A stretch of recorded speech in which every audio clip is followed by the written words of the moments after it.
অভাবের কারণে আপনারা দিনের পর দিন লোক সমাজে ছোট হয়ে যাচ্ছেন, আর্থিক সমস্যায় ভুগছেন, কিছুতেই যেন ঘরের থেকে অভাব যাচ্ছে না।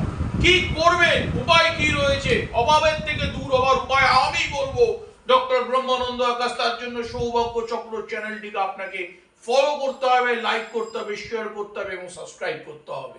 যত দূরেই থাকুন না কেন বন্ধুরা, অভাব এমন এক জিনিস, জানলা দিয়ে অভাব ঢুকলে ভালোবাসার দরজা দিয়ে পালিয়ে যায়। সংসারে অর্থই কিন্তু প্রথম প্রাণ সঞ্চারের কারণ। মাথায় রাখতে হবে, অভাবকে দূর নিজে হাতে করতে হবে। কি করবেন, উপায় আমি বলছি।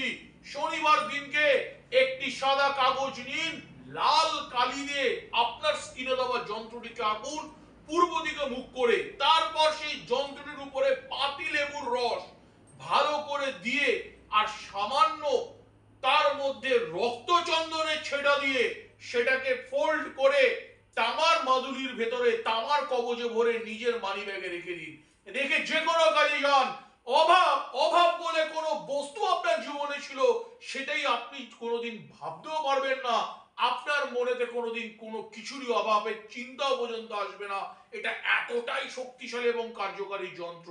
এরকম সমস্ত টিপস পেতে, প্রকৃত তন্ত্র সাধনার তান্ত্রিক গোপন তন্ত্রের মন্ত্র শক্তি জানতে অবশ্যই চ্যানেলটিকে লাইক করবেন, সাবস্ক্রাইব করবেন, শেয়ার করবেন, ফলো করবেন এবং সকলের কাছে ছড়িয়ে দেবেন, তারাও যেন উপকার পায়।